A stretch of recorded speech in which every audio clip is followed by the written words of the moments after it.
welcome everybody to this edition of Strong Perspective Podcast. I'm one of your hosts, Steve Armstrong, along with other hosts, Damon and Jacquard. What's going on, guys? How y'all feel today? Pretty good, man. Pretty good. No disappointments, man. Okay, okay. I'm feeling wonderful, bro. You got Michigan done won the national title. Detroit finna go to the NFC Championship, man. It's a good time for a brother right now, man. Hmm. I want y'all to see this thing. Repping the Lions.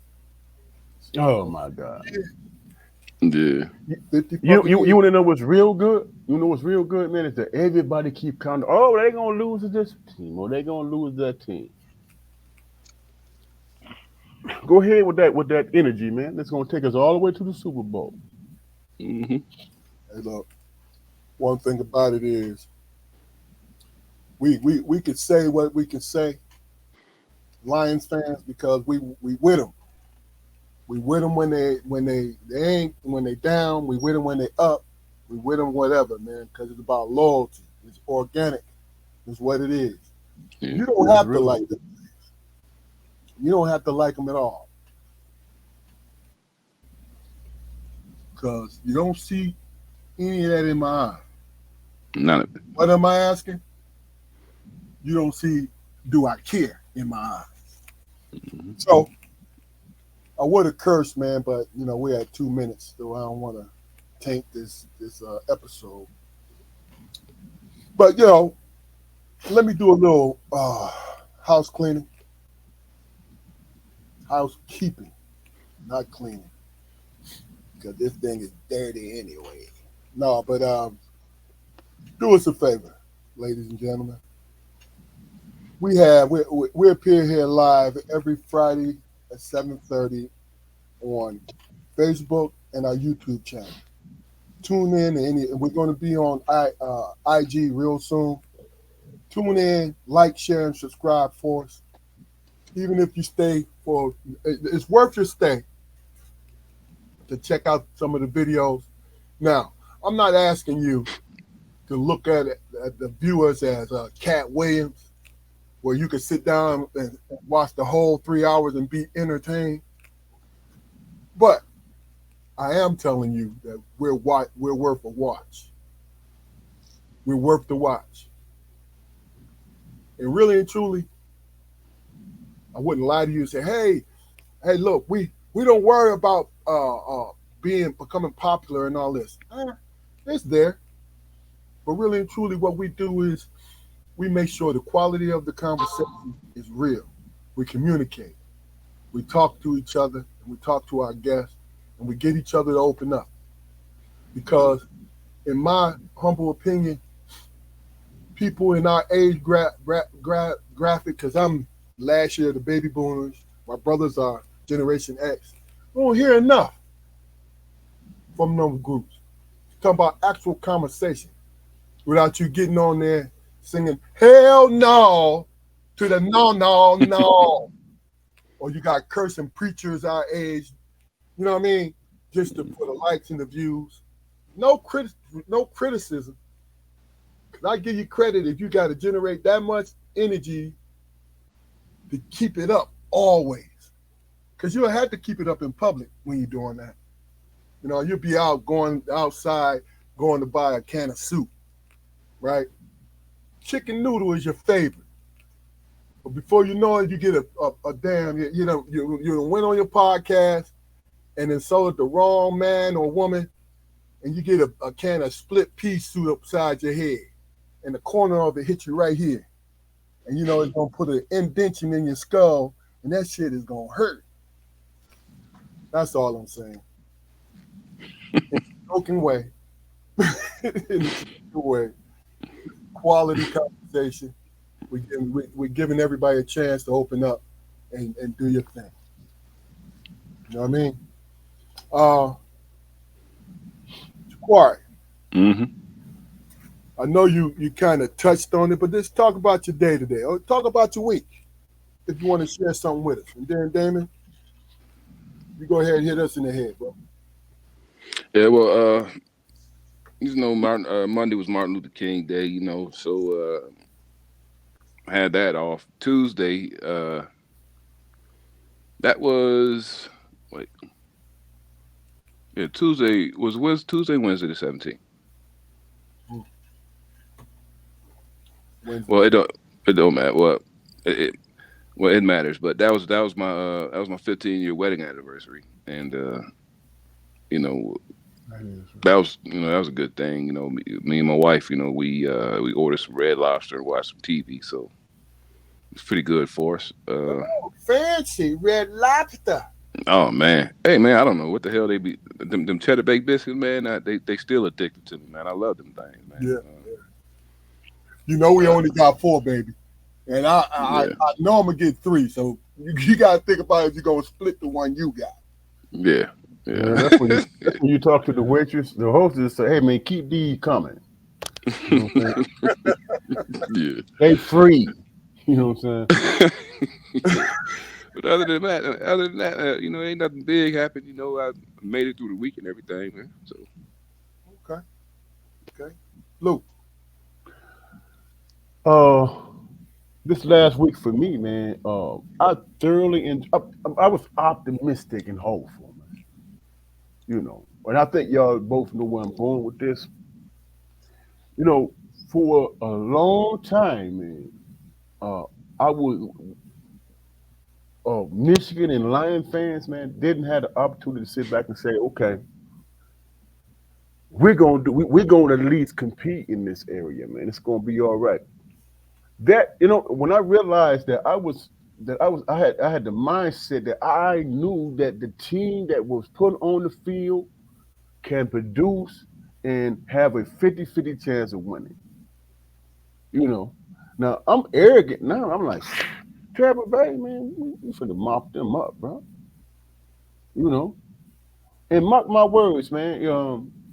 Green Bay and Detroit gonna wind up playing for the NFC Championship. Everybody all hot for San Francisco. Watch what Green Bay do. You know what I'm saying? And Detroit going to the Super Bowl.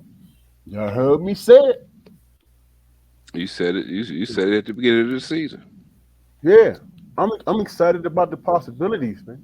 Using Hmm my and brother also, phrase. also to go on record, you also said Michigan would win the national championship. hmm I think it was the same show. The only Mhm. disappointing thing, man, that I could think about in this whole situation for me, man, is the fact that I'm not in Michigan and I can't buy me a good liquor store T-shirt. Yeah, they always had the best You know liquor. they got him. Oh yeah, you remember them ones for the bad boys? Yeah, Yeah. man. Oh Yeah. man, I had every goddamn ration of bad boys something on my chest for $5 a pop. I love that shit. You could only wear that motherfucker one time before it started to evaporate on you and shit. Oh yeah, it was gonna melt off your body now. You Don't couldn't wear it when it's hot, sir.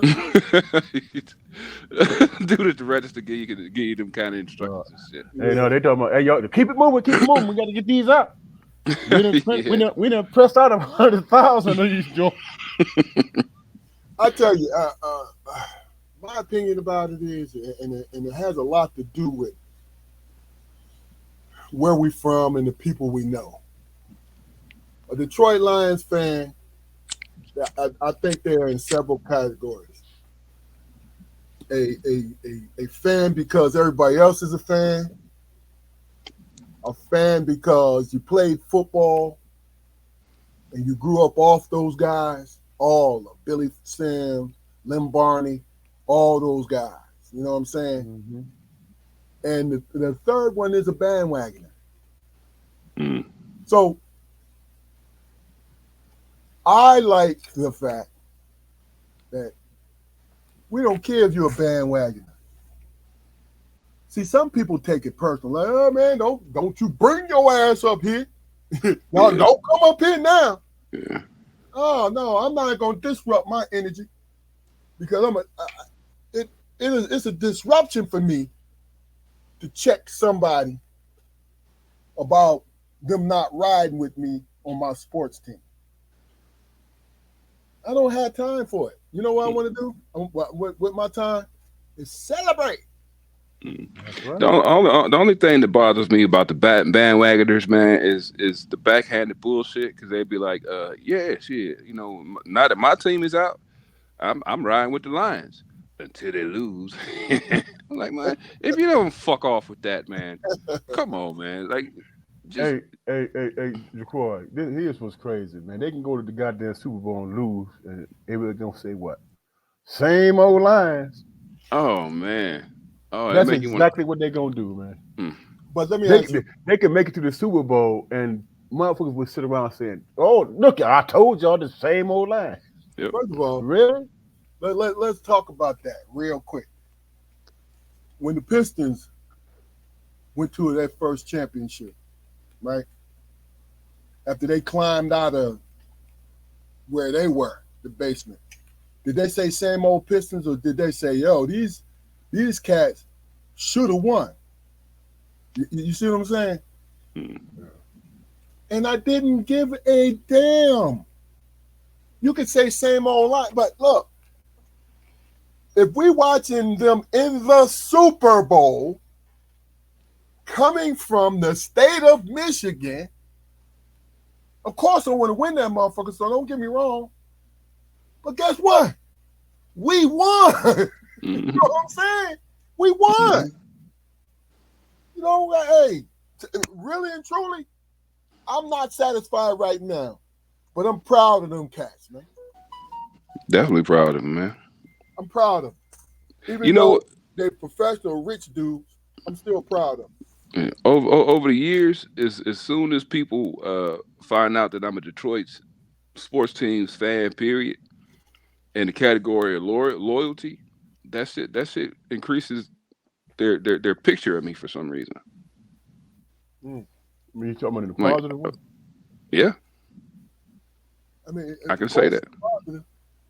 And I'm gonna ride. Yeah. Fuck that. I don't. I'm fuck. Yeah, I'm a Lions fan. Yeah.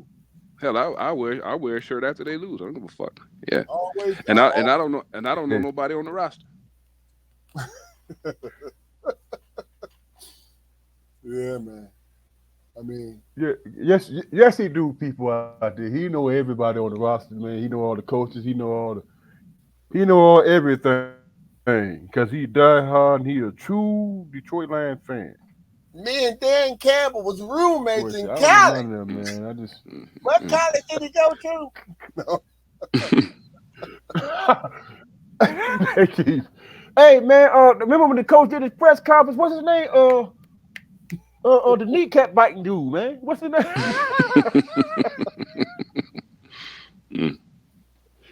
Yeah. They keep, you know what's crazy about that, man? They keep bringing that up, man.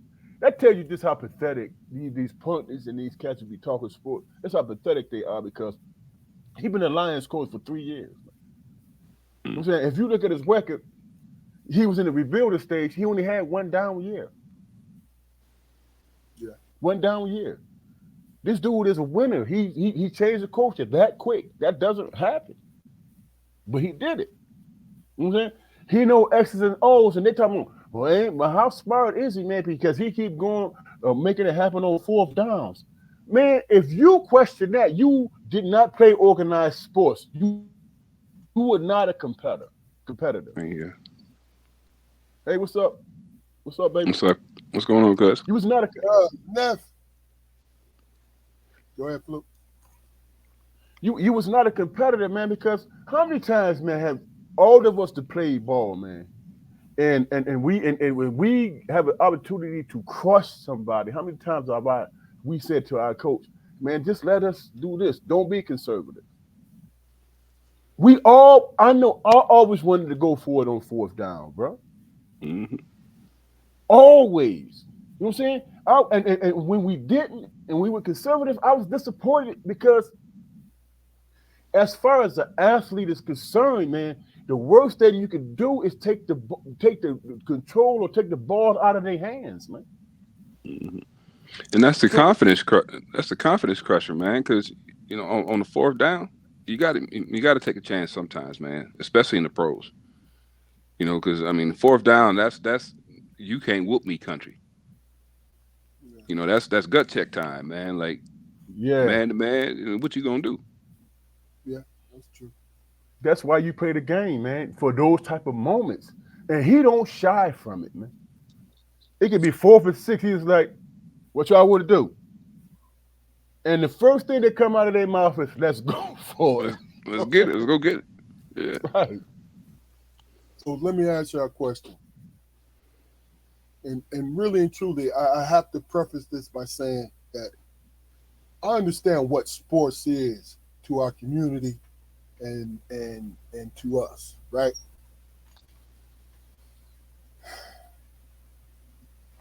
When I say that it's secondary to me, doesn't mean that I'm minimizing it to some relegation that don't have anything to do with anything.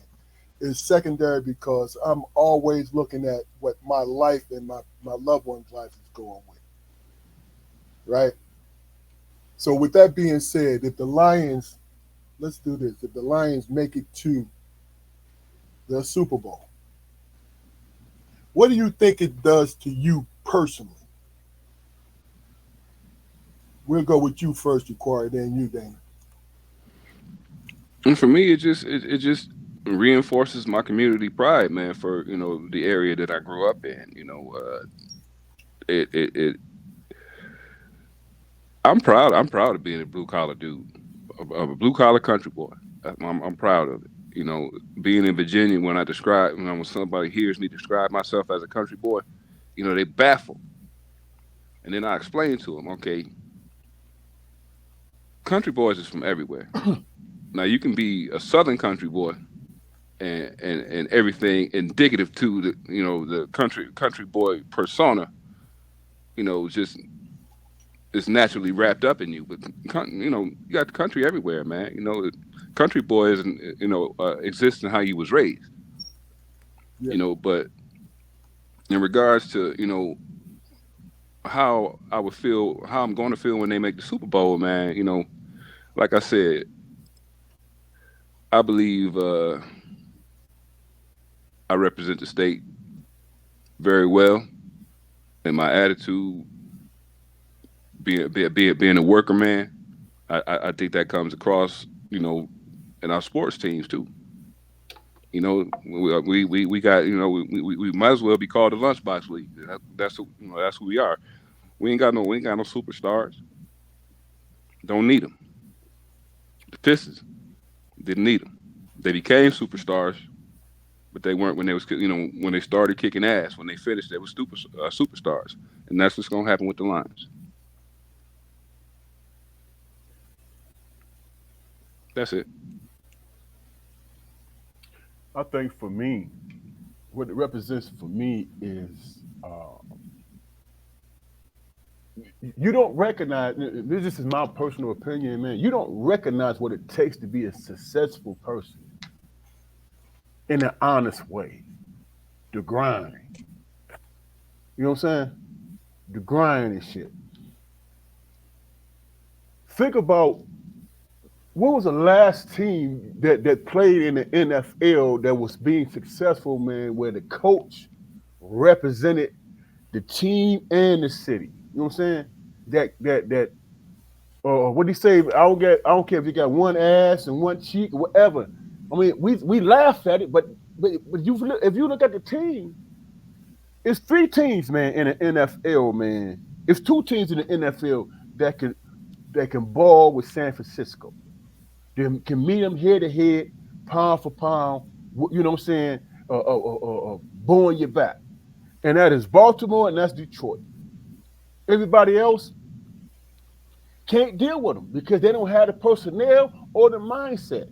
Dan Campbell, you know what I'm saying, the GM is the mastermind, the puppet master behind the scenes, and he knows what type of men that Dan need to put them in the position to be who he is. And they, like you said, black and blue, whatever, grind it out or smash mouth. That's what they are.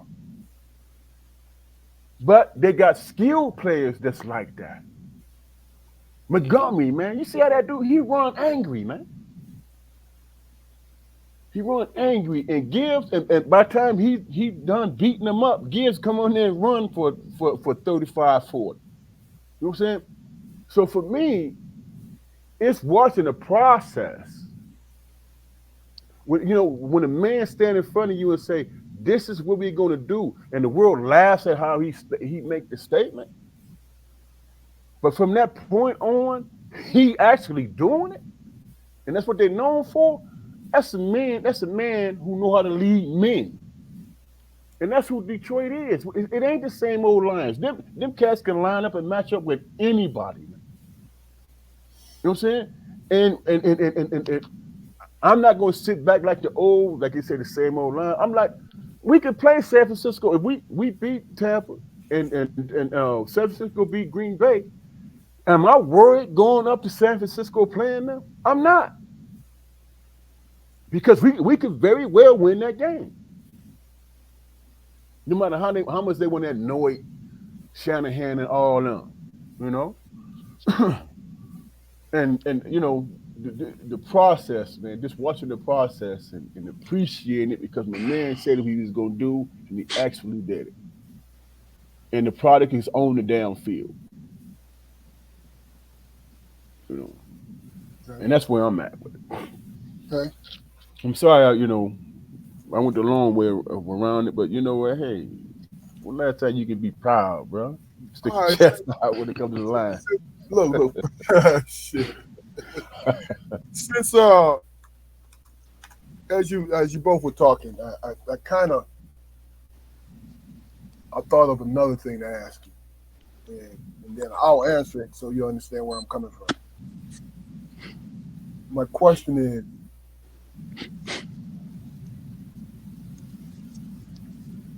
when it comes to sports, right? Why do you think it's so important to our community? Other than the obvious that it can mean college-wise scholarship. If you go further after college, a way of taking care of your family. You know what I mean? Living and taking care of your family, providing for your family the whole nine.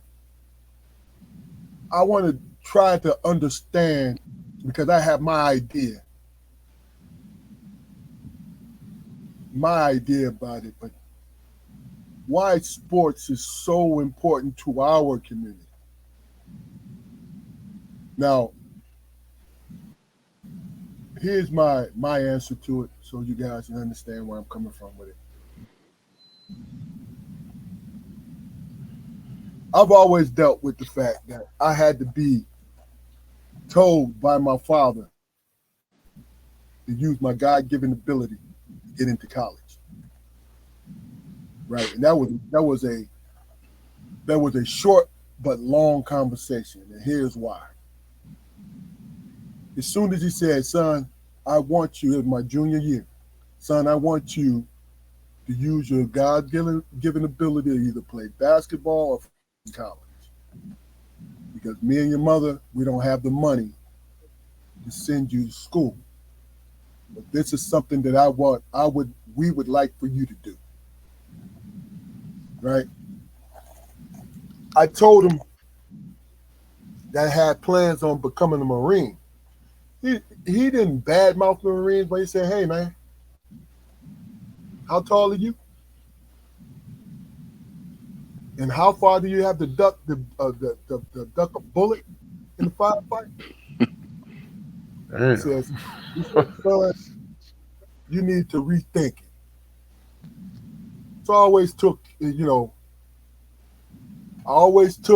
into mind exactly what he said to me, because I believed every word that the man said to me.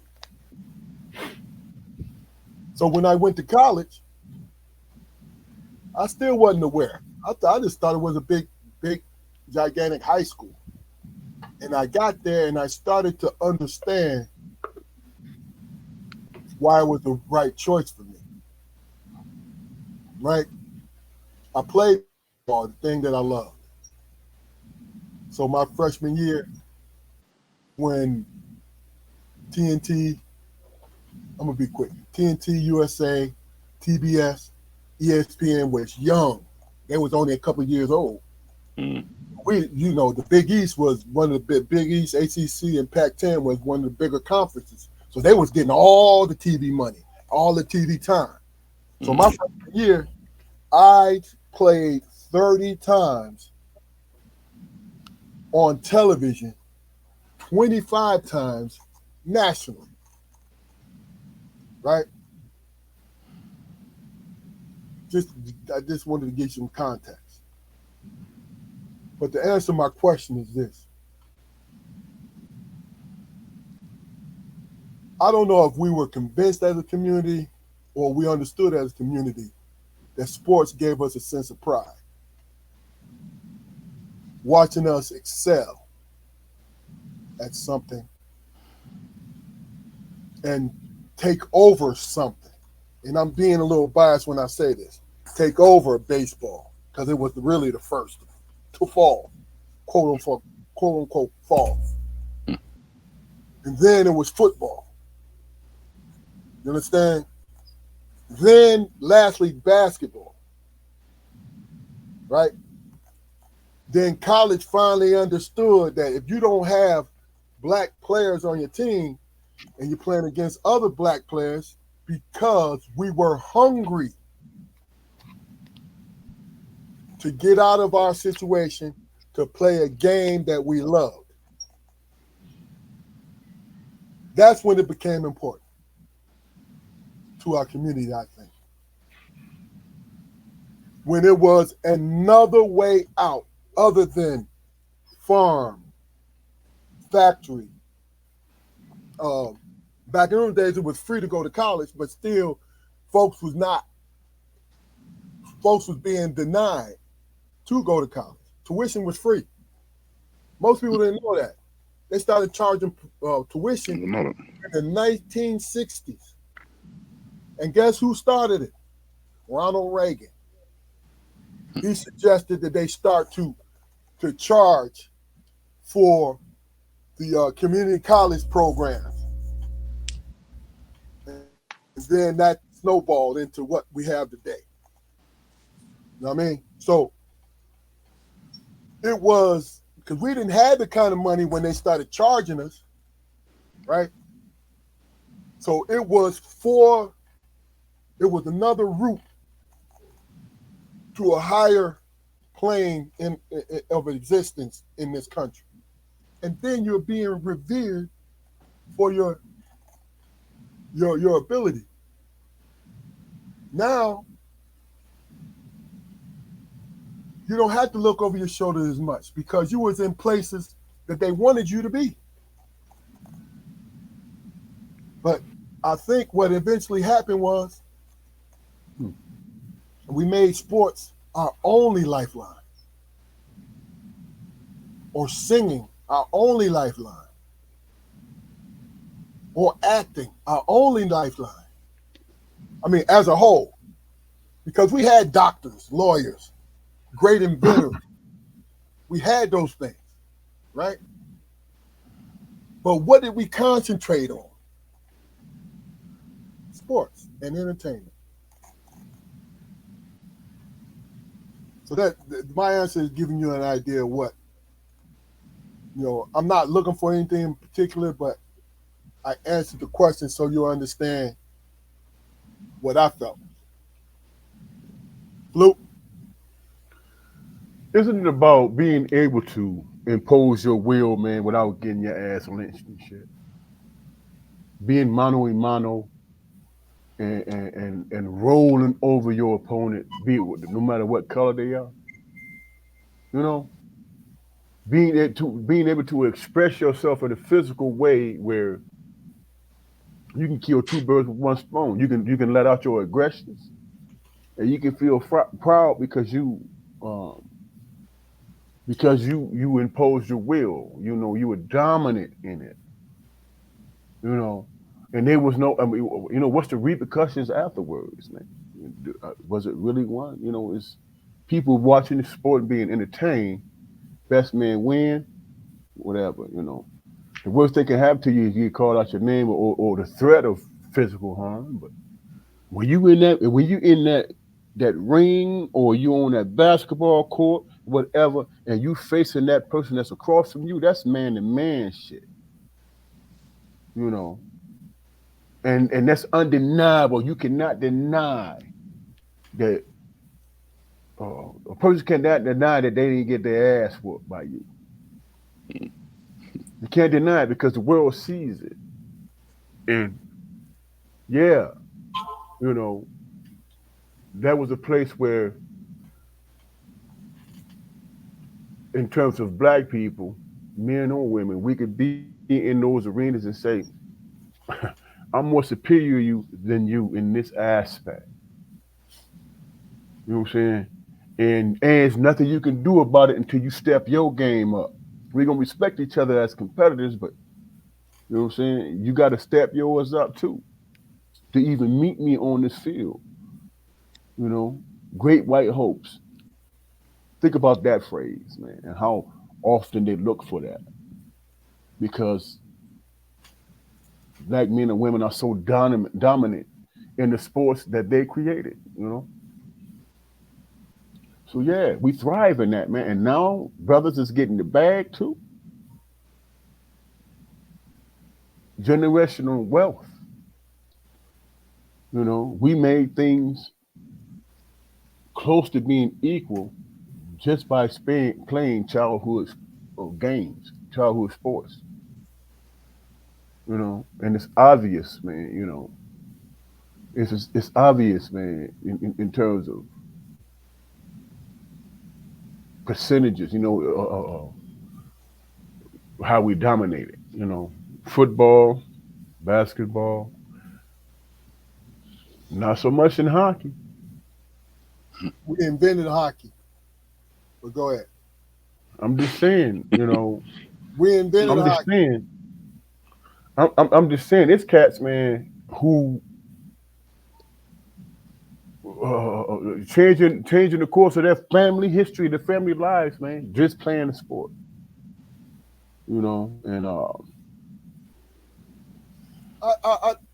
I'm sorry to interrupt you, bro. I just want to throw this in there. I also meant what I said, but I also think that we are too invested in sports to change our community. And I don't like it. Jaquari, are you done, Damon? I'm sorry. yeah, I'm done, but and once the Corey done, I want to circle back to what you just said because Okay. you know, I want to know what you meant by that. Plain and simple, man. I believe it all goes back to, you know, the downright tribalism, man. I mean, before this country was established, you know, we were on the continent of Africa. You know, we didn't have states or I mean, there were states, you know, and stuff like that, you know, but like in more isolated areas or whatever, you know, tribes, you know, were just that family unit, and they were located, you know, close to another family unit, and those two units would, you know, sometimes have mock wars that nobody really actually died in, but there was probably a whole lot of ass kicking, and in that sense, uh, dominance was, you know, asserted by the stronger tribe, and they were privy to more of the natural resources around. You know, nobody really died until, you know, Sakazulu came around and started stabbing people. Yeah, You know what I mean? Yeah, I I mean, see what you're talking about. it's historical. Nobody died in those Yeah, South African wars. Okay. yeah. And so Nobody died. you're speaking specifically of South Africa. I mean, all kind of, you know, all tribes or whatever. You know, my knowledge is limited. You know, so But I understand. please accept the generalities. Yeah. But I understand the connection you're making. Instead of killing each other, it was a sport thing, right? It was a sport thing, yeah. Right. I And get it. as I said, you know, the stronger tribe won the day and the resources. You know, and that's just translated over to, you know, to our society today. Hmm. You know, simply put. Okay. You said you had something to say about what I said, Dana. Yeah, wait. You said no. Refresh my memory. You said you frustrated about how we revere sports and stuff like that. And I don't want to put words in your mouth. But, what point were you making when you said I mean, hey, look, it's simple, and I think a lot of it has to do with the simple fact that I look at it in a way that I was blessed to be able to do something with my ability. mm-hmm. But see, what I think about more than anything is because when the community thrives, your family thrives. But if your family thrives and the community don't, your family hits a ceiling. So my opinion about what I said about the sport thing is the simple fact that a lot of times we're judged by, and this is a generality, it's not everyone, we're judged by sport content. Because me personally, if you're blessed to have done all the different things you did in sport, the sports arena, and you're not a person in everyday life, you miss something. Because what sports does is it teaches you how to work with people, how to cooperate. But the only thing that it seems it does these days is glorify the best person in the group more than the actual group. Sports to me is a tool for a bigger growth in society as human beings. And sometimes it feels like we've missed that mark in our community.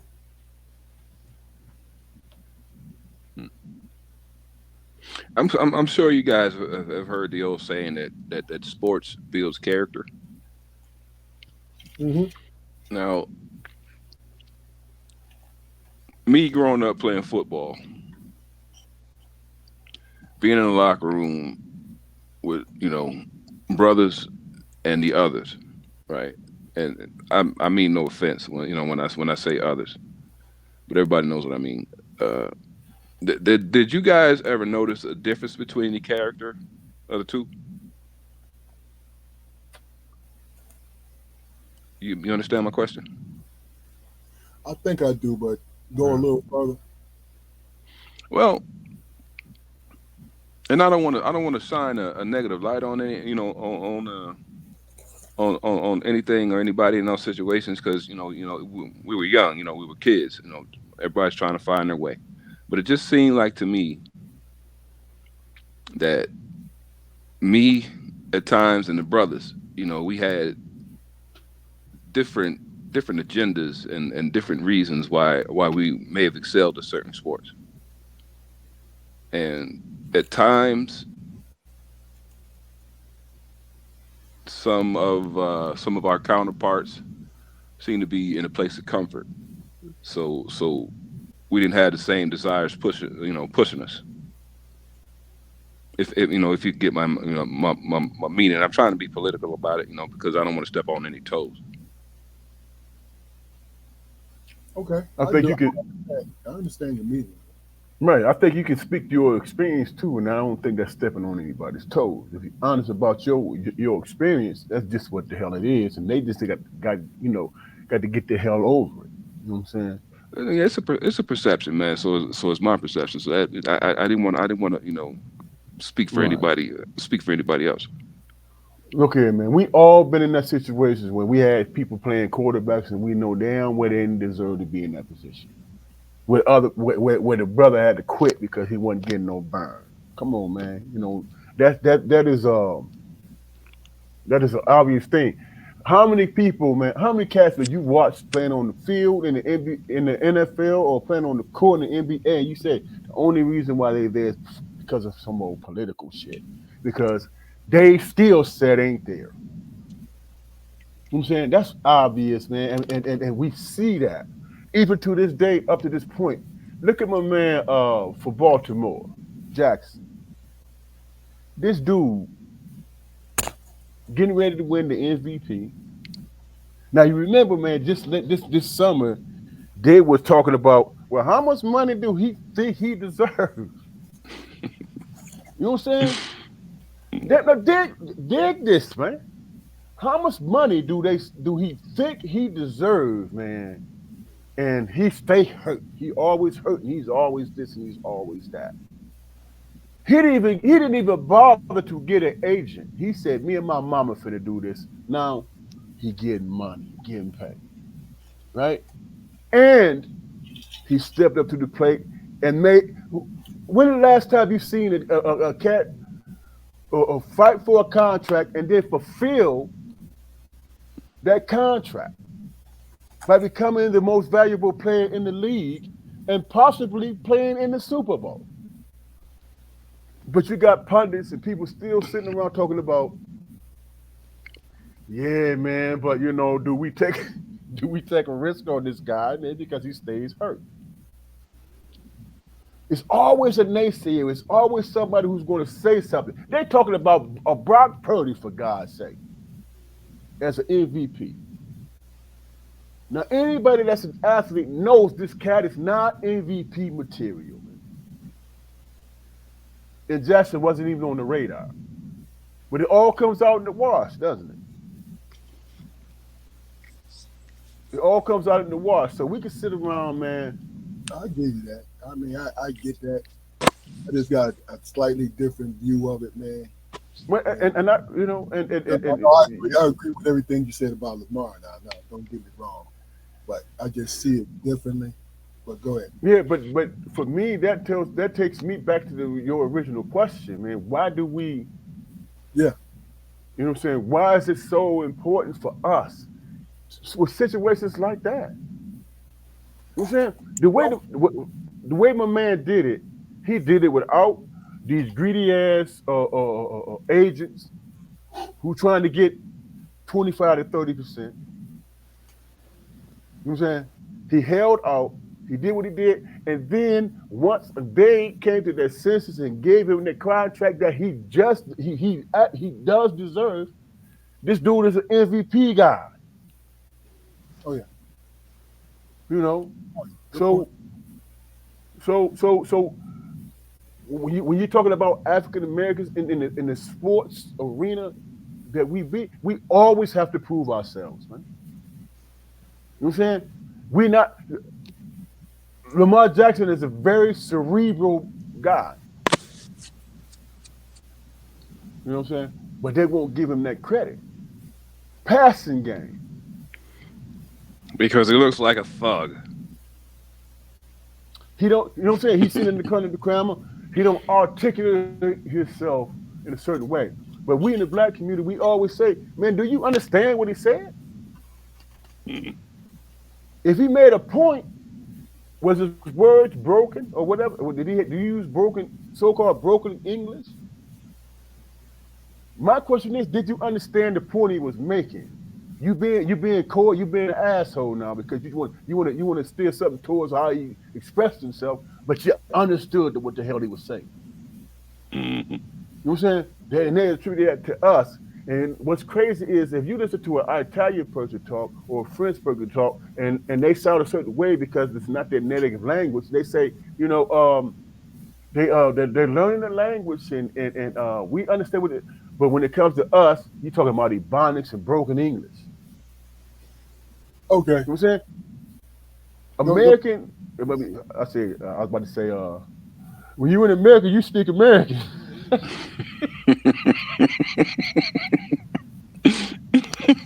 That was the funniest thing I ever heard in my life when that dude said that. Man, when you in America, you speaking American. Okay. Oh, you mean English, though? But I'm sorry, Keith. I know I went on a rant, man. So okay, let's really talk about this, man. Because see, here's my view of it. I do not like discussing somebody else's pockets. Man. Now I'm not saying you're wrong if that's what you want to do, but that's the tool that the owners use to minimize every black individual that's going to make a big check. This is why I have a problem with it. They try, oh, do he deserve this? Now we got people like you and Jaquari, damn it, where like, oh yeah, he deserves it. You know why? Because we see other guys who do a quarter or half of what he does and get a big check, right? Yeah, he deserves it. But guess what?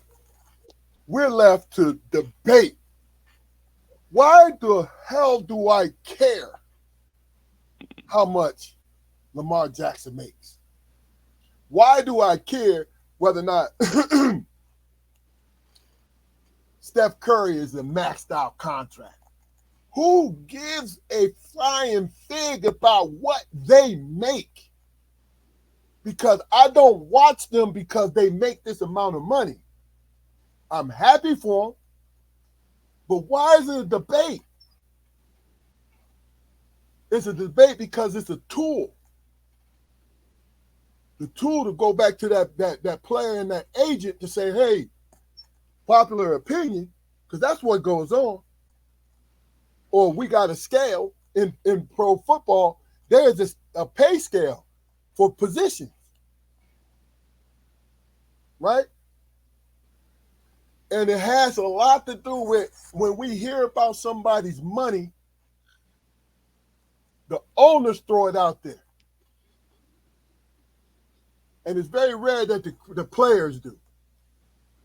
Because you don't tell nobody what you're trying to make.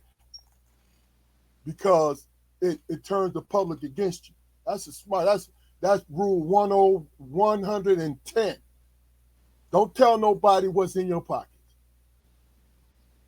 But when we hear it, it's coming from the owners and the puppet reporters who's reporting for the owners. I'm bringing that up because I want to talk about their impact on the game and why I like them or dislike them. I don't give a shit about him getting hurt all the time. I don't give a shit about none of that, how much money he's making. I have a friend. This is my last point. I have a friend who said to me, such and such is making these amount of money and he ain't doing nothing. What the fuck does that got to do with anything? Are you paying it? No, we don't pay it. That's endorsement money. That's money that's given to the NFL for years down the line for television and merchandising and all these different things. That's where that's coming from. See that? We sit here and squabble over this instead of understanding that guy may not be a good player. But I'm not going to look at him harder because he's getting paid outrageously. I don't give a shit. You can't help my team win. Oh, you're not a good teammate because you can't hold down this part of the line. I hate the dizzy dazzle bullshit. I hate it. And I'm not talking about when we're talking one, because it's not a debate on how you guys feel. I'm talking about I want to know why my team is not winning, whether I'm playing with that team or I'm rooting for that team. Why aren't they winning? It's not because Brock Purdy is making $40 million. No, it's because Brock Purdy can be a scrub sometimes. Because Brock Purdy is a game manager. Lamar Jackson is not a game manager. He is a game changer. Y'all understand what I'm saying? So, did I bring up money or did I bring up ability? In this country, we always concentrate on the things that don't matter to the things that should matter. It's my opinion. Well, here's the thing, bro. I think this is the only reason why what the person that's getting paid even came into the arena in terms of argument and all that stuff, man. You look at a guy like Kirk Cousins. At some point, man, this dude was the highest paid quarterback in the league, and what has he done? He hasn't done anything. He's getting hurt. You know, yeah. He hasn't done anything. Hell, if I was to make comparisons, or I could say something, I could say at least Lamar Jackson got an MVP. He got 2 under his belt now. What the hell has Kirk Cousins done? What has he done? Nothing. But it's easy for him to get a damn contract, whereas Lamar has to got to jump through all kinds of hoops and shit. All that does, man, is show the true faces of what you're dealing with. That's it. Yeah. They had NFL teams. They colluded. Nobody offered him his money. This is why I don't give a shit about no money. Nobody offered him money, and he had to deal with Baltimore. It's fucked up. Yeah, but what about the redemption though, bro? What if he win it? He won the MVP. What if he win the Super Bowl? And nobody offered him money. Okay, redemption for him. He look. Can you imagine if he went to Can you imagine if he went to the Jets, man, with that defense they got? Bro, I get it. And they gave him his bag. I'm just speaking. See, that's what I'm talking about. Bro, I'm just speaking to the simple fact that in my mind, the money and the discussion of the money has nothing to do with the player's overall ability. That's all. This is not disagreeing with you. What I'm saying to you is they throw it in our faces all the fucking time when they're wrong. I get it. When they're wrong now. So of course we need to comment on it and have an opinion about it, right? But when they're wrong, oh yeah, he wants 50 million. You know what I'm saying? He wants 50 million. We don't give a shit what he wants. Why didn't you sign him?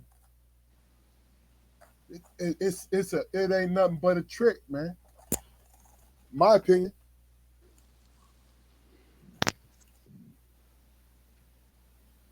But look,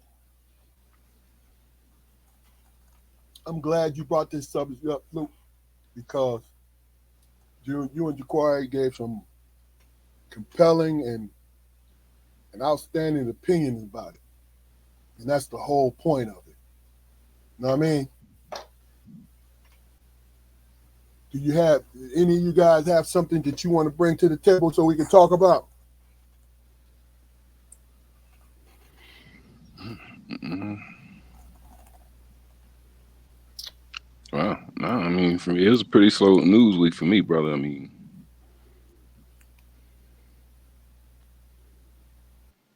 I got one. What you got? It's all about. Let's talk about who would win in a fight, man, with John Wick and what's my man name in Equalizer? Man? Denzel Washington? Yeah, I mean, I can't remember the character's name.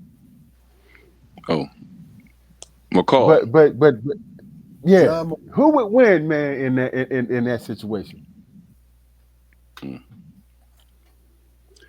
Man, look, I don't know how bad Denzel is, but whenever you offend a motherfucker and he starts to set his watch to whoop your ass, you know what I'm saying? You got to think twice, don't you, bro? Yeah, you got to think twice. That's number one, and number two, shit. I mean, you ain't really seen, you seen John Wick killing up a whole lot of people or whatever, but Denzel, McCall, he walked into the lion's den and start shit. Yeah. John Wick always running. So that that's good. now John Wick a bad motherfucker though. I mean, because all that I don't know if you've seen the latest one, but the Folklore, man, is crazy. It's crazy that the with that organization called the Table. Yeah. Everybody sits under the table. Everybody. Yeah, my answer, I would have to. I'm a be a homer, Denzel. I'm gonna be a homer because Denzel is such a great actor in that role, in all his roles, but in that role, he acts so well in it that we ignore that his moves are an ultra slow Yeah. 7-year-old move. You got 9 seconds. Mm-hmm. You count down 9 seconds. Yeah.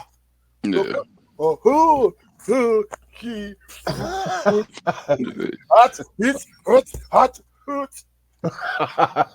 That's how bad an actor. That motherfucker is that sweet an actor that we ignore. There's so much ass is kicked in such a short span of time. Man. And he don't give a damn.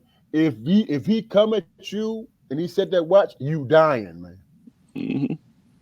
And I relate, man, because shit, me myself, shit, I'm gonna give you 30 seconds of hell, goddamn it. So, yeah, you fucking hey, bro, you windmilling and everything, huh? Yeah, shit. If for me to survive, you goddamn right. Hey, man, hey, Jaquari, why you got Macbeth sitting behind you, bro? I just like it. That picture ain't changed. My background ain't changed. Like for 3 shows or whatever. That dissertation, every time I use it, I put it right back there. I know that. I'm talking about Macbeth. He ain't been up there. It's her. Oh yeah. That's one of my regular drinking cups, man. I tried to use it on the show one time, and y'all went ape shit. You called him? What you call him? Macbeth. Macbeth. Yeah. I ain't calling went that. to Shakespeare on him, huh? I just call him Macbeth. I forgot the name that of my man.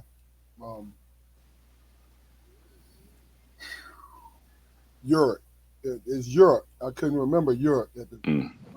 So I just called him Macbeth. That's the name of the play, though, right? Mm-hmm. Yeah. That tell you something about us, man. We some nerds like. I ain't. You know what, man? I ain't never. I ain't. We some nerds like a motherfucker. Yeah. I ain't never claimed to be a cool dude, man. I never claimed to be a cool dude.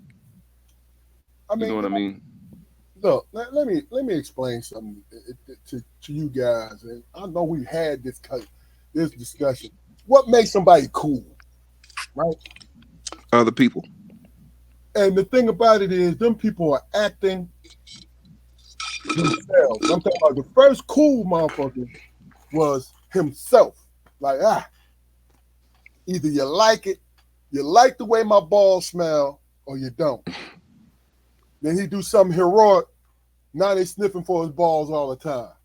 You need to smell like this if you're gonna be in our club. You know what I'm saying? They saying that to the women. But go ahead. You know what my definition of cool is, man? Is when you come in the house and shit and your dad sit on the floor, sleep. You know what I'm saying? And you wake him up by walking past him and he look at you with that one eye open and shit. I say, hey man, why you looking like that? What's wrong? He's like, looking like what, son? Like I don't feel like being fucked with right now. That's cool. Nah. That's cool because he cut straight to the damn chase. You know what I'm saying? And he didn't come off as offensive and shit. He was just responding to some shit. Look, since we're talking about cool, I got a version of cool. You got your clothes on, your street clothes on, you're walking out the door, you turn around, you look at your loved ones and say, I'll be back directly. I'll be back directly. Where you going? Bend some corners? There it is. So what if one day I asked, well, what is directly? Directly after I walk my ass right back in this house, man. So I don't got a time limit. I'm the king of this house. Shit. Yeah. Yeah, what did John Connor used to say? Balls hog with the big nuts and shit. Balls hog with the big nuts. Who was that? That's me. You're gonna find out soon enough. What man said, you're gonna fuck around and find out. So is it selfish? Why does it feel selfish when people don't think along the lines of the group? And I'll give you an example. Me and Damon was talking about, I asked Damon what he wanted to talk about today. Man. Right? Or yesterday. What he wanted to talk about. And Damon told me a couple things. Then he brought up what was going on in Israel. Right? And I said something to him that I always felt. I'm aware of what's going on. I'm aware of what's going on at the border. I'm aware of what's going on in Eastern Europe. But I'm concerned about what's here around me and my family.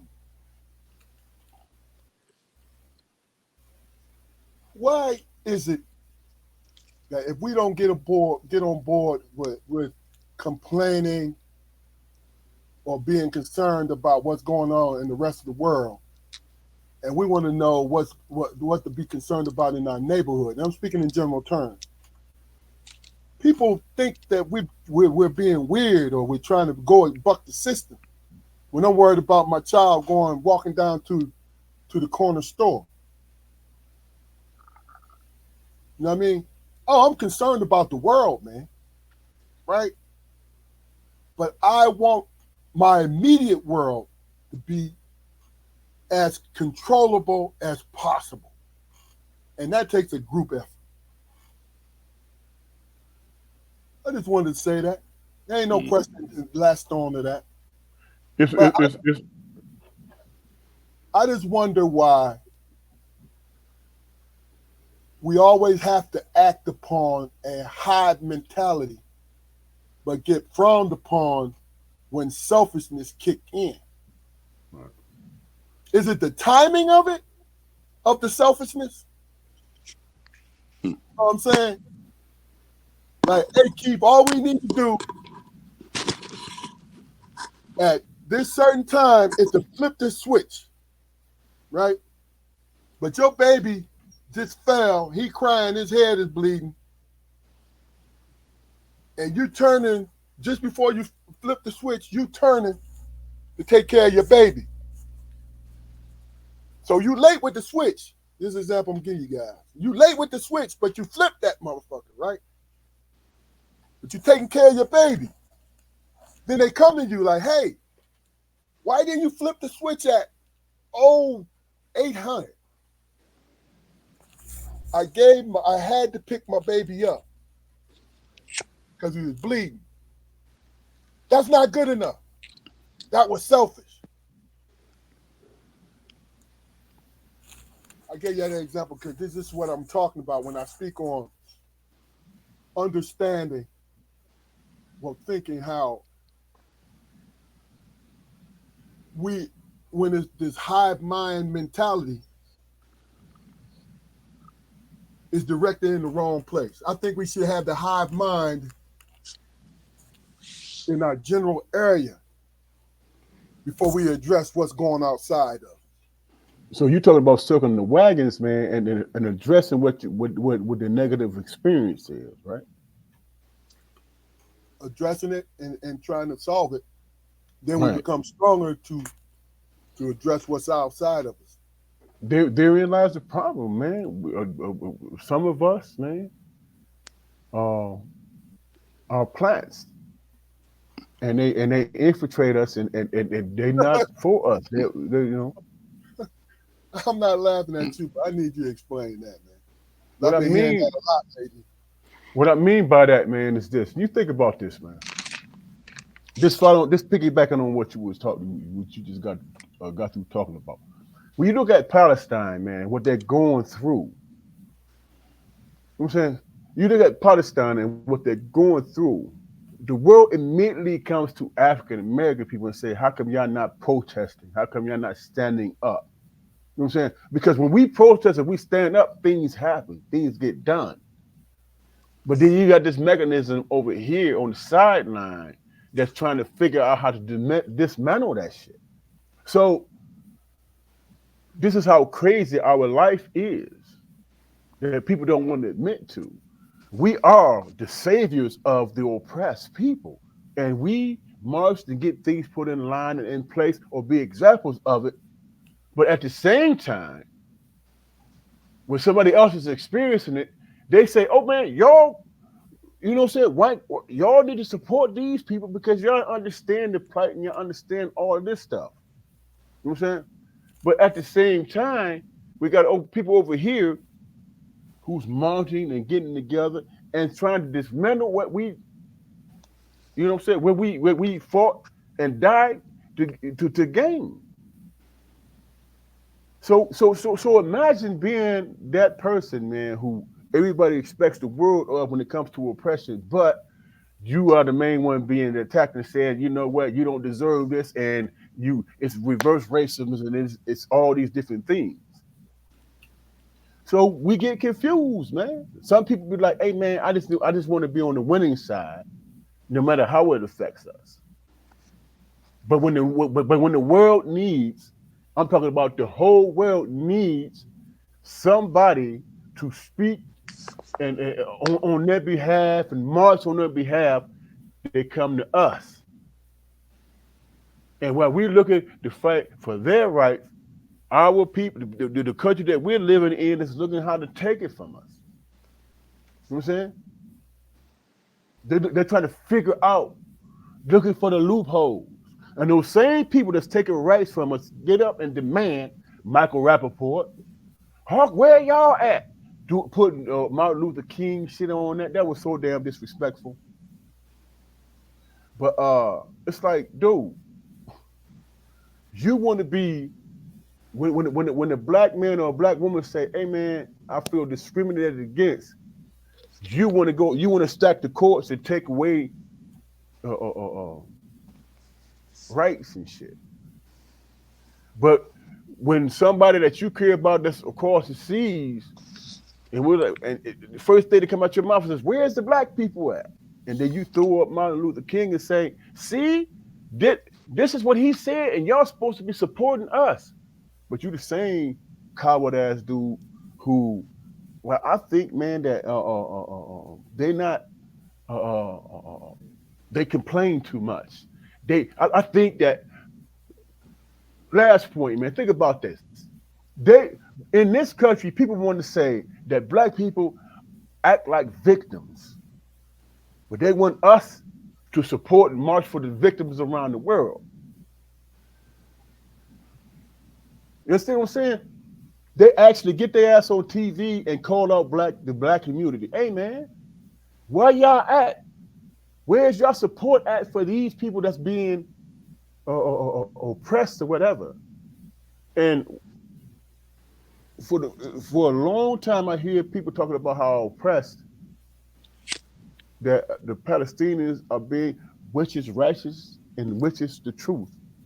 But I have yet to hear people say anything about what's happening to those people in the Congo. I've yet to hear it. Man set himself on fire because Nobody's paying attention to what's happening to them. You know, I mean, when you look at it in a funny way, man, we have a lot of power and we have a lot of influence. We just got to, I think we just have to decide how we dictate it, not anybody else's expectation. How come y'all not saying anything about the Palestinians? Mm. Well, but they study taking right.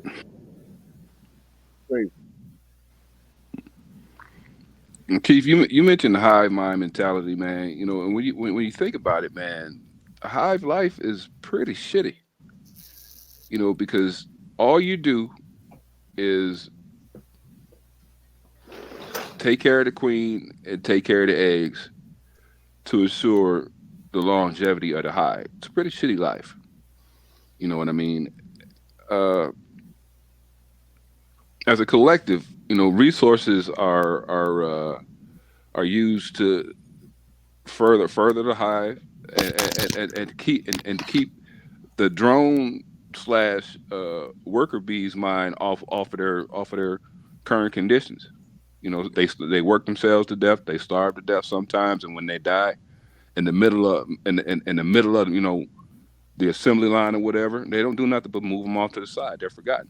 It's the same thing. I mean, and you could find you could equate that to our community's existence in this country, period, especially around World War II.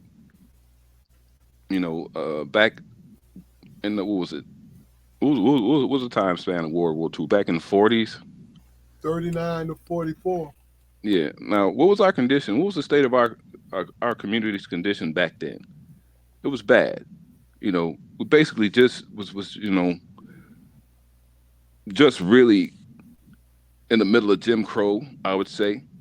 Lynchings and all sorts of atrocities being committed against us, not only in the South, but in this country, period, right? So World War II breaks out, and what happens? We are, as a collective community, Black community, the Black community, we take it upon ourselves to enlist because we want to serve our country. And we go to war, and we get shitted on over there, right? But what was the goal?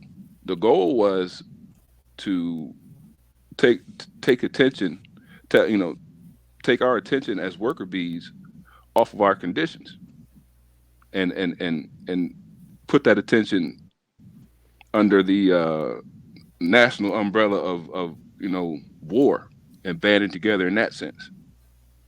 So I mean, one above all, man, is almost a sin. It's always for the betterment of the community. And any time that you, as a representative of your community, put your problems in the at the forefront, it's a sin. Because you guys are getting lynched, you guys are getting dogs sicked on you and everything, but Nazis.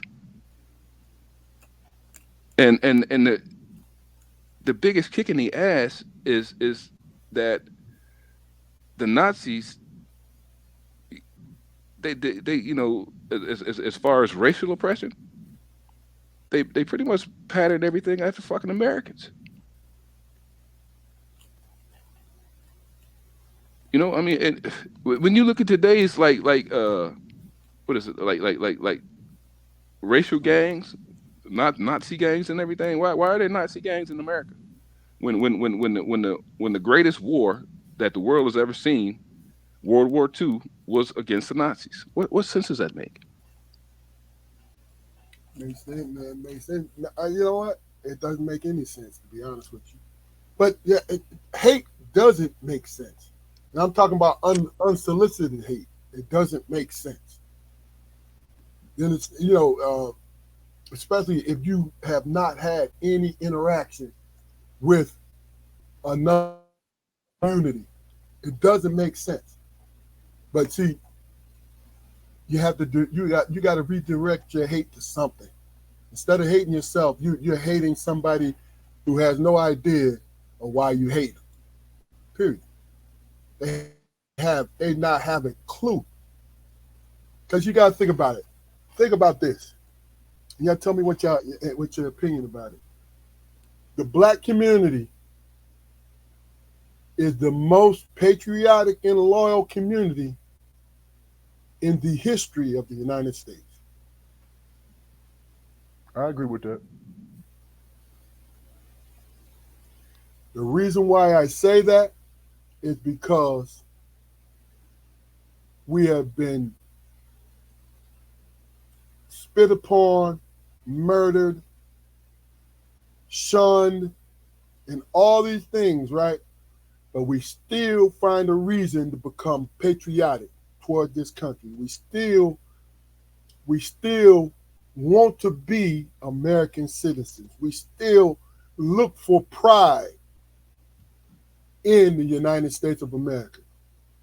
Even though, in a lot of our opinions, as a community, we are shitted on. The most loyal community.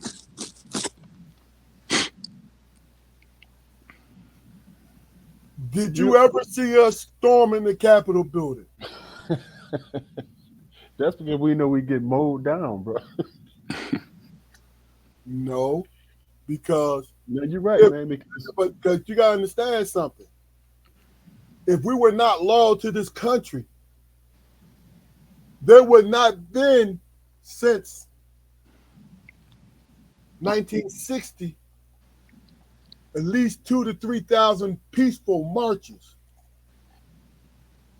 And when those peaceful marches became unruly marches, is because the criminal element, when it's including blacks, right? But do you not understand how many peaceful protests there have been in this country in the last 5 years? And why is it a protest in the first place? It's common sense to me. Why was it a protest in the first place? Feeling as though there's police brutality on black folks. Feeling as though policemen are getting away with killing black unarmed men and women. But did we storm the Capitol? Did we storm other state legislative building across the country, building up to the Capitol? Can you guys tell me what the definition of insurrection means? Somebody please tell me. Hold on, I want to be right. Please. Look it up. There's a reason why I asked what the definition is. Because I talked to a friend today who was a brother, and he only said, hey, it was only an insurrection. And I asked him. Well, I just find you. Want me to tell you what it is? Yeah, go ahead. A violent uprising against an authority or government. The insurrection was savagely put down, but it's a violent uprising against an authority or a government. Is the definition. Okay, so they stormed the Capitol building, and they've been calling it an insurrection. Why are we downplaying it? Why is the news downplaying it like that wasn't what it was? I asked my friend, oh, what's your definition of insurrection? He told me his, I told him mine. I said, but what did you see And this is not pointing fingers or trying to start no stuff. This is a black man, and he's entitled to his opinion. But sometimes, if you listen too much to other people's opinion, your opinion is skewed. I said, what do you call them climbing over walls, busting in windows, climbing through there, stumping out policemen, killing people, trying to kidnap legislators? What the fuck do you call that? You know what he called it? A riot. And I said, what do you call a riot inside the Capitol building? This is how, see, I get caught up on, man, how silly people think and how they are, man. But this is everyone now. I'm sorry, because we listen to it all the time. Insurrection. We heard it since January 6th. But go ahead. But think about this, man. Just think about this for 1 second. This how silly how motherfuckers is silly season, man. Think about this shit. Now, if you have a viable threat towards the president, the CIA gonna be there, bro, and they gonna prosecute, man, just from a threat from afar. You know what I'm saying? If they feel like if you said something that was jacked up towards or harming the president of the United States or whatever, they coming to get you, right? Now, just suppose that shit, man, to motherfuckers came in with goddamn zip ties and nooses and shit, talking about hanging Mike Pence.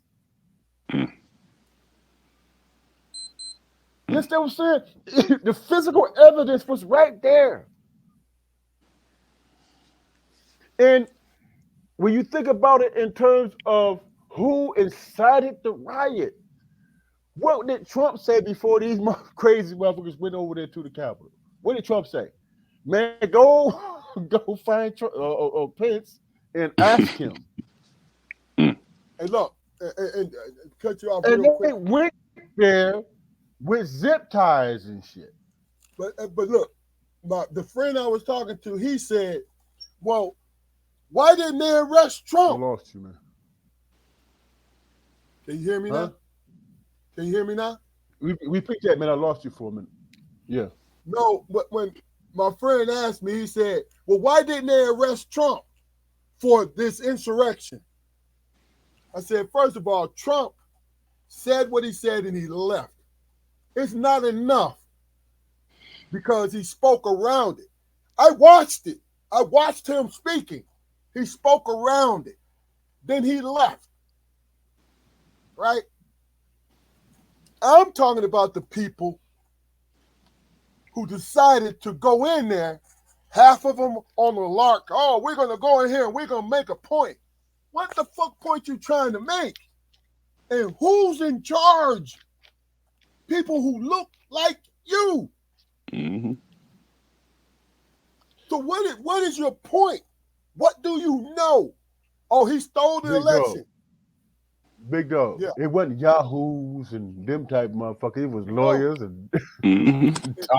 But see, the thing is, for me, man, the motherfucking redcoats, the Continental Army, the Minutemen would have shot them motherfuckers where they stood. Yeah. The penalty for insurrection, traditionally, historically, the penalty for insurrection is death. Yeah. Now, on this platform before, I said, and I'll say it again, them storming the Capitol was probably one of the most American things that I've seen over my whole lifespan. But if you want to complete the circle, it should have been a whole bunch of dead bodies laying out there. Instead of a skeleton crew of Capitol policemen. And yeah. Who tried. If they were Hispanic or black, it would have been. Yeah. And look, people say, well, you can't say that. Well, okay. History says I can. Look, let me say this, meet you halfway. You would have had a platoon of guys in the armor standing on them steps. You would have had a barricade. Mm-hmm. If How it many? was our community or any other community down there to what? To make sure everything is okay. Don't talk to me like I'm stupid. That's all. How many months prior, man, did they had a peaceful protest and Trump told those people to go out there and shoot people with rubber bullets and then held up the Bible upside down, man. Yeah. Did you see At how a peaceful protest, they got shot. Did you see how the Capitol Police were dressed? They were dressed in riot gear. So on January 6th, were those policemen dressed in riot gear? No, not at all. So it ain't about a conspiracy. Well, I kind of want, because really and truly, ladies and gentlemen, what we're doing, we're just speaking on whatever comes to mind today. We, just to speak on things. But my opinion about it is this: it always depends on who in charge, who gets charged for what. You know what I'm saying? It's what it is.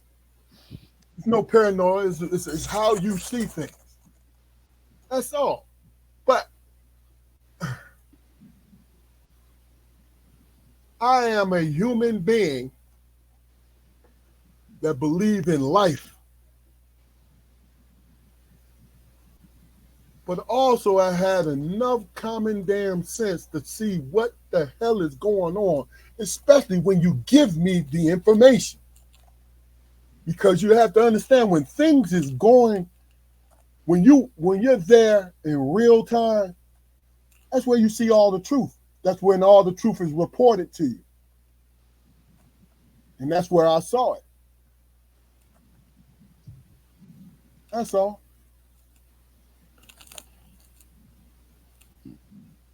I find it rather disconcerting, man. Considering that topic, just living in the DMV, and granted, I haven't had a lot of conversations, man, but I've talked to people, who were in agreement with that whole thing, and to hear somebody, justify or try to justify bullshit, it's really hard for me not to treat them like I'm talking to a child. It's surreal. It really is. I have not talked to anybody about that who was there. Really? And I'm curious because I'm going to ask questions. Damn, I didn't even think about that because you was directly in the area, man. You Yeah, so it's the people. I mean, locals were there. Yeah. And then like I said, when they let an opinion slip, and you really get to see who you standing next to. Yes, it is. So which side did you see more of, bro? Which side did you see more of, man? The people who were with this insurrection, or the people who were about democracy? It was definitely more people against, but the amount of people who I talked to who was for it made me question the people who were against it. You know what I mean? Because when it's just like when Barack Obama, was elected president or whatever. How many people in your Facebook feed came on there and really, really told the truth about how they felt about having a black president. It was just another one of those situations for me. And I've heard a lot of people say, during that particular situation that, I had to cut out, all them people, I had to cut them loose. Well, no, I'm not going to cut them loose. You know what I mean? Because this is a political thing. And some of those people I had close relationships, through sports and everything and school, so we, kind of knew each other on a deeper level. But I didn't defriend these people for the same reason, you know, that I might watch Fox News every once in a while, man, because you got to know what the other side's thinking. Right. So those people that you were talking about, they was like a mixed bag, was. Yeah, yeah. I mean, but the other phenomenon that I noticed, man, is trying to hear people, you know, justify soft racist tropes and shit. You know, Black, you speaking about African American people? well, Trying people to in general. I'll say just people in general. okay. Hmm? Go ahead. I'm trying to get it on this because what I'm hearing you say, man, is like very impelling. You know what I'm saying? It's very powerful. Man. I So mean, so in my mind, I'm thinking, well, who is he talking about? Black people? He talking about white people? Is it the mixed bag? You know what I'm saying? That's yeah, where my mindset is in yeah. the area that you're in. No, I was just speaking in general, man. Okay. To be honest with you, when I was younger in my 20s and early 30s, when I was on these kind of conversations, it was always confrontational. It was about who talked loudest. And then I started to listen to what the other person was saying. Because what it ended up doing was having me prepare myself and question to either help them to understand what I'm hearing from them or maybe give them a chance to win me over to their side. Because see, I listen to people all the time about racial shit, right? But you can't talk to me about racial shit when I understand the history of everything that has to do with race. I have a understanding. I don't understand everything. I'm sorry, I misspoke. But I have an understanding of it. I understand that fear drives one community to believe the most outlandish shit about a community. And then fear and What's the excuse for the other community? the other community only depends on the first community to fucking eat information, a job to eat food, to eat entertainment. Our community depends, we make ourselves solely to depend on another community. When that community that we're depending on is solely monetary.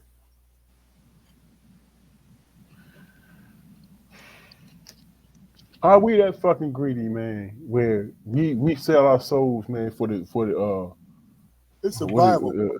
It's not huh? it's not being so. It's survival. It's what we feel So the is. 30 pieces of silver, man, is worth. Sometimes that's what it is, bro. Come on, bro. That's why I asked. That's why I was asking you, Corey, man. When you think about it in the percentages, man, how many people, man, being man, you in your 50s, bro. You understand life. You went through the trials and tribulations. You understand what it is. How many clowns coming to you talking that dumb shit, man? When you really like, damn, dude, and you asking yourself, do you really believe this shit? And that's why I was pressing and I was asking you, man, you being in that central zone, man, understanding what's, you know what I'm saying? We understand what's coming outside of Washington. You know what I'm saying? The ideas, how people really think, and all this shit. For example, I don't understand why Biden is running because he's incoherent to me when he speaks. But people, I don't understand why that's the case. I don't get it. It doesn't make sense to me. You know what I'm saying? It's not my bailiwick. It's like, dude, I don't understand how you guys operate. But I'm still having to rationalize your dumbass shit. You know what I'm saying? Oh, So Biden don't mind. what do? We live in despair, man. All three of us in our 50s, man. All black men. We grew up hard. We grew up all that shit. You telling me, man, that are you operating your life, man, around how to avoid when you feeling your despair? Oh, I've never operated off what I feel in my despair. I operated on me putting one foot in front of the other and being the best version of me. Period. Yeah, Period. but there's still dangers out there, man, that's going to affect your life, even though you're It's not in that arena. It's always dangerous. Hell, that's just being, and it's cliche sounded, but that's being black in America, man. It's always danger. But see, here's the thinking. Our thinking is, if we think, I want to think more toward our community, being individual first, to be able to actually help our community. You understand what I'm saying? And I want like minds to do so. And Jacory, man, you can speak to this too, man. Our life, man, no matter how long we've been in this world, how we've been, maneuvered, whatever, life in this country is a blood sport, man. That's what it is. No, I got to disagree with you, bro. Maybe mentally and maybe spiritually, but physically, it's other countries that's worse. Physically, I'm talking about. Now, I'm talking mentally, man. You know what I'm saying? I'm talking. So what does it make you do though? What understanding where you are? What does it make you? What does it make you want to do? What is? I think initially it makes you desensitized towards shit and you ignore it, man. All right. I can't ignore it if it's that important to me, but I understand where that is, being desensitized. So the last question of the day, and it's to both you guys.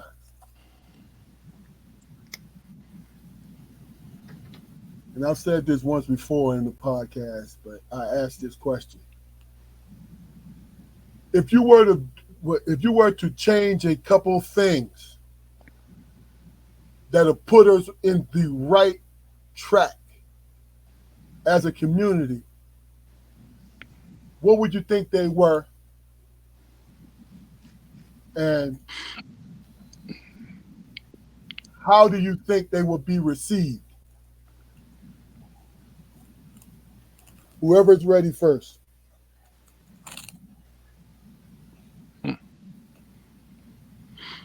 Yeah, you've asked that question a couple of times, actually, man. I mean, Right. it really is really not an easy question to pinpoint, because I know my answers changed several times, man. But I would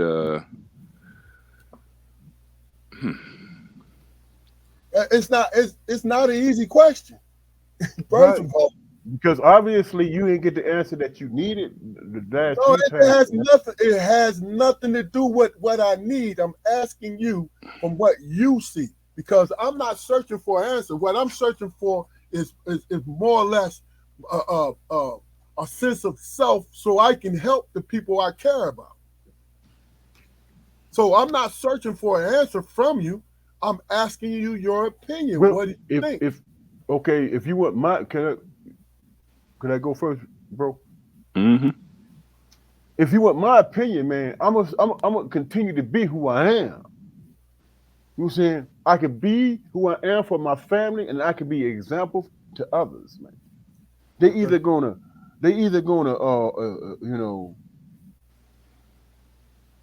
see, watch from afar and implement, or they're not. But I cannot lose the focus of taking care of mine. You know what I'm saying? Because mine is precious to me and I know how the world operates, man. And there are a lot of booby traps and enemies at the damn gate, bro. You know what I'm saying? And then you ask yourself why black men die early. I'm talking about black men who gives a shit about their loved ones. Because there is always there's always enemies at the gate, and a lot of times they look like me. So I don't know. Only thing I know, man, is to be consistent with what's working and hope that it sticks. Hope that people that the people that I'm responsible for is paying attention to it. Be it being aggressive and in the things that they want to do and achieve in their life, and or paying it forward. You know what I'm saying? And I think, for me personally, I think that's where we are as black people, man. Because when we try to be outside ourselves and try to be in control, you got people around the world asking you, "Hey, man, why aren't you advocating for me?" But in my life, in real time, that struggle is still there. And it never deviates. It's always there. And people want to say, "Why are you paranoid?" I'm not paranoid, man. This is my life, dude. How are you gonna tell me I'm being paranoid or I'm being a victim when I see your ass coming a mile away and I got to make an adjustment because you, that guy, expressing yourself, and you're a clown. You have no apathy whatsoever. So I question your humanity. It's a big when you think about it in terms of questioning a motherfucker's humanity and being a victim. Somebody has to be responsible for their goddamn selves. If you victimize, then you have to be responsible for that, and not turn the tables and say, "Well, yeah, I'm victimizing you, but you a victim." Fucking stupid is that? You can't equate that with humanity in terms of taking care of each other and being in the better world. You can't equate the two. It's monsters, and there's people who are being victimized by those monsters. And that's just simply what it is, and you have to address that shit, man. You have to address it and realize that you might just be fucked up as a human being. Not me talking about I'm a victim. Fuck out of here, man. But that's me getting on my rant, man. I don't know if I answered your question. I'm just in my feelings right now, and I need to express that, bro. Corey. I think I would change it since our community has that, whatever goes on in the house stays in the house. Okay, I agree with it to a point, but when when people are living in purposeful dysfunction, man, you know, then we as a community need to come together to try to do something about it. I mean, because in a lot of regards, man, especially when you're dealing with black men, you know, one on one, when a bad actor is in the company of other black men, he's usually on his p's and q's, right? When he goes home, the story can be different, and a lot of times it is different. Uh, how many times in everyone's individual past have they known that something was going, something fucked up was going on in somebody's house, but that's their house, man. So I can't really do anything because that's their house, that's their business. But when you have that attitude, what you don't realize is the fact that the seeds that all that dysfunction within that house is being, is planting, is coming out into the streets and blossoming it into flowers. You know, flowers of abuse, flowers of addiction, flowers of violence. Those things start in the home. And I think if we were, I'll say, brave enough to address those things, to really call our brothers out on the carpet and question them on their bullshit, myself included, I think with healing those situations, man, it'll take our community a little bit farther.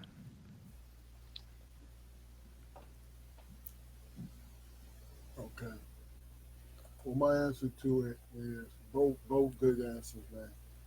My answer is to start at the elementary level because this is a 10 to 12-year plan. Because you and I, if we live to 80, in our 80s, we may change. But you start at the elementary level and you create community resources for those children at that level. When it comes to meals, when it comes to clothing, food co-ops, clothing co-op, even in the simple fact that if you could, as far as creating something for utilities and rent, but it's about the children if you want to see the change in the community. The decrease as much as possible the hardship that these children go through as they grow older. Now, we can't address everything that goes on in the household, but we can give these children hope. We can give them choices. I've always put a lot of thought into this and understanding. I ask people all the time,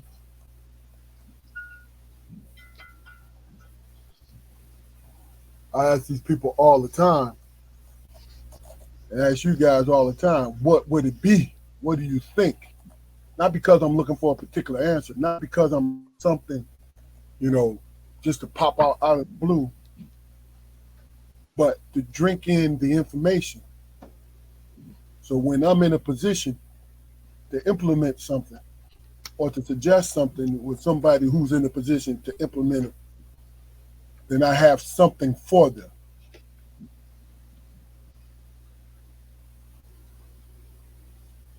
That's what I meant by what do you guys think? Because first and foremost, take care of your family first. If you got only enough energy to take care of them, ain't nobody faulting you. But this is an idea question, looking for ideas. So if someone sees this year or 10 to 12 years later and are able to do something about it from an idea from one of the three of us have said,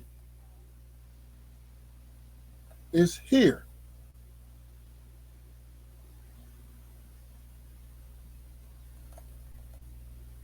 Damon, final words, and then we'll go to Jaquari, and then we're going to end this thing up.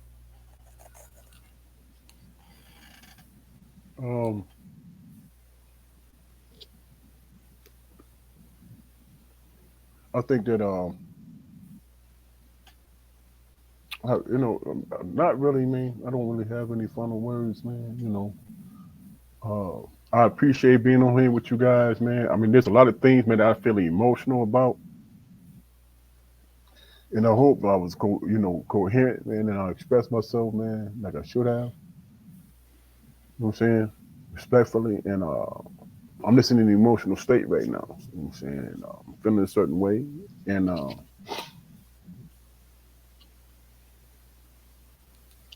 I appreciate being on here with both you guys, man. I needed y'all tonight, bro. And that's where I'm at, bro. Jaquari. Yeah, man, I think it's been a good show. You know, I appreciate you guys' time and everything, and I look forward to the next one. I also feel it was a good show, and I purposely asked questions from different areas just to get some different Yeah, you feedback. did, man. You was on it on tonight. In that regard, man, you was on it. Well, look, sometimes that's what conversations are. Yeah. That's what they are. You know,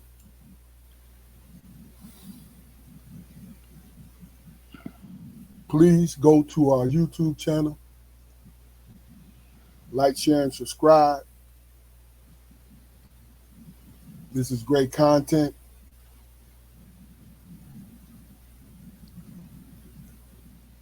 This is to all our loved ones. We love y'all. Be safe. Get better. The Strong Perspective Podcast. Good night.